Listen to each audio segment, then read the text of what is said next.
शुभू हां तू साहेबांकडे जा, मी सरांशी बोलते. हो तुम्ही काळजी करू नका, मी बघतो साहेबांना.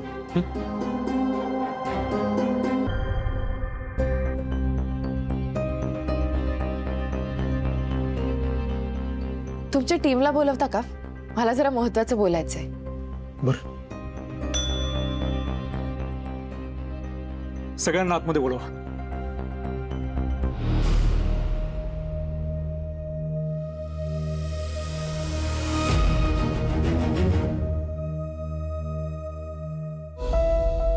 साहेब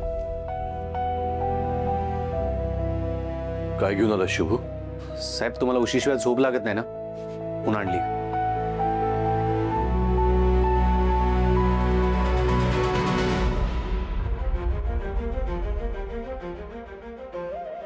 थँक्यू शुभू.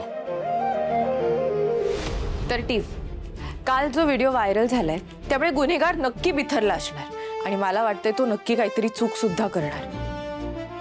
त्यामुळे आता आपल्याला डोळ्यात तेल घालून काम करायला लागणार आहे. मला असं वाटतंय कोल्हापुरात जितक्या सरकारी इमारती आहेत, पक्षाची कार्यालय, शाळा, कॉलेज, बस स्टॉप, सार्वजनिक स्वच्छतागृह, ह्या सगळ्या ठिकाणांवरची सुरक्षा आपल्याला वाढवायला हवी. आणि हो, सगळ्या कचऱ्याच्या कुंड्या सुद्धा तपासून बघा. आता तो गुन्हेगार नक्कीच ते पुरावे लपवायचा किंवा फेकून द्यायचा प्रयत्न करणार आणि आपल्याला त्याला ती संधी द्यायची नाहीये. पुढच्या 12 तासात काहीही झालं तरी आपल्याला त्याला शोधून काढायचंच आहे.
कुणी बघत तर नाही ना?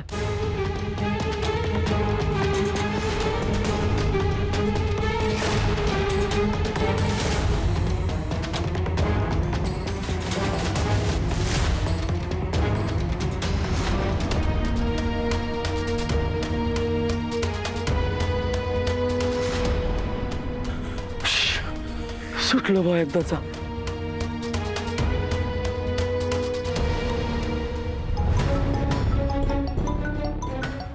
बाबू आता हा कशाला फोन करतोय? अहो काय करतोय? कशाला उचलून घेत आहे? नका उचलू पण ठेव. बघू ते काय म्हणतोय. लोड नको घेऊ तर. हॅलो हॅलो सश्या, हे बघ, मी हा पैसे फेकून दिलेत, तू बी ते पैसे फेकून दे. तू तर कोल्हापुरातून निघून जाणार होता ना, गेला नाही होय? नाही ना, अरे आता तर चान्स बी नाही निघायचा. तू बघितलास ना कशी कंडिशन झाली आहे ती. हे बघ, तू माझं ऐक, तू पैसे फेकून दे. ए जायल्या, तू नको मला सांगू. माझ्या पैशाचं काय करायचं ते माझं मी बघेन. अरे पैसे फेकून दे, नाही तर तू पकडला जाशील आणि आपण अडकू. आपण कशाला अडकू? हे बघ, तू पैसे घेतले, तू अडकशील, मी थोडी घेतले. अरे पण मी जरी घेतलं असलं तरी पण तू त्या सामीत आहे ना.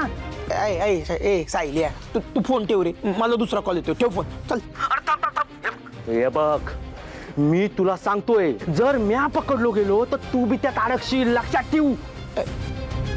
बघे सायल्या, मी तुला 1000दा सांगितलंय. मी तुला फक्त एक क्लायंट आणून दिली, तिनं तर तुला पैसे बी नाही दिले. हा जो काही राडा घातलाय तो तू घातलाय. मला सल्ले देण्यापेक्षा तू लटकला, तुला अटक झाली तर तुझे किती हालाल होतील ना याचा विचार कर. हे बघ, या सगळं जर म्या केलं असेल तरी पण तुमच्या घरातली ती ती ती बाई सामील आहे त्यात. घरची बाई कोण? अरे त्या विश्वंभर साहेबाची बहीण नंदाक्का. नंदाक्का? तुला कोणी सांगितलं रे? अरे ज्या माणसानं मला पैसे दिलं होतं बघ, हा, त्या माणसानं नंतर त्या बाईला फोन लावला होता. तेव्हा मी ऐकलं नंदाक्का काम झालंय म्हणून. अरे बावटा, मग हे आत्ता सांगतोय मला. सांगता आलं नाही का आधी? अरे कसं सांगणार? अरे त्या माणसानं मला धमकी दिली होती, नंदक्काचं नाव जर यात कोणाला कळलं तर तुला जित्ता गाडील म्हणून. बाबू ऐक हे सायल्या, लई मोठा राडा दिसतोय. ऐक ऐक, मी काय सांगतो, तू आता घरातनं बाहेर पडू नको. तुझा तोंड ना घरातच काळ कर. आणि सगळ्यात महत्वाचं, मला तर फोन आज जेवत करू नको. वय वय तसंच करतो. आता मी गपचूप घरी जातो आणि लपूनच बसतोय बघ. घरातच राहा आणि आत्ता आत्ता फोन कट वर कट कर. वय वय वय ठेवतो.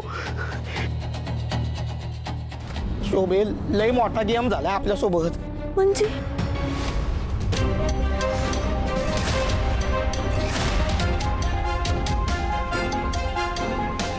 मॅडम तुम्ही थकलाय, बसायत मी पाणी घेऊन येतो.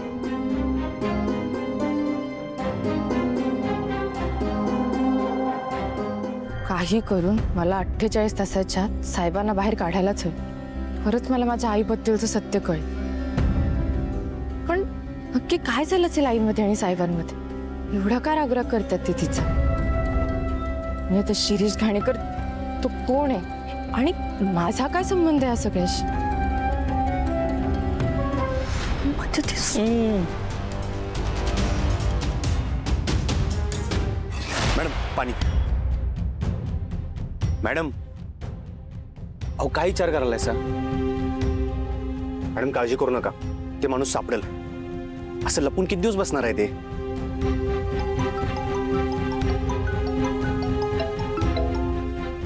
हा बोला की. काय? कुठं? ठीक आहे, लगेच आलो. हा सर. काय झालंय? मॅडम विजय चौकातल्या कचरा कोंडीमध्ये ना पैशाचं पुणकं सापडले. चल चल लगेच. हे बघा मॅडम, आम्हाला इथे पैसे सापडले.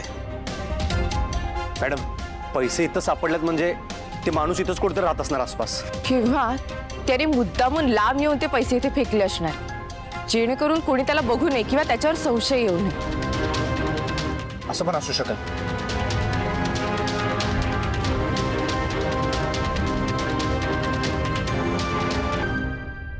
CCTV camera.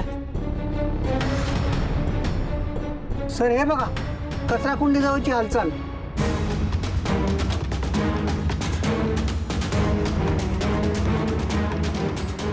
चेहरा तर काहीच दिसत नाही, झाकलाय त्याने.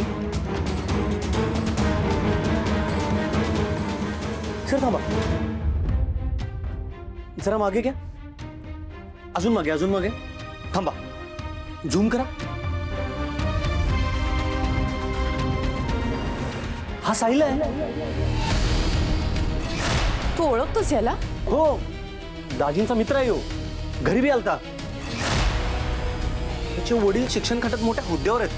पण मला वाटलं नव्हतं असलं काहीतरी करेला. अहो मग वाट कसली बघताय? त्याचा ऍड्रेस द्या, आत्ताच्या आत्ता जाऊन त्याला आम्ही अरेस्ट करतो.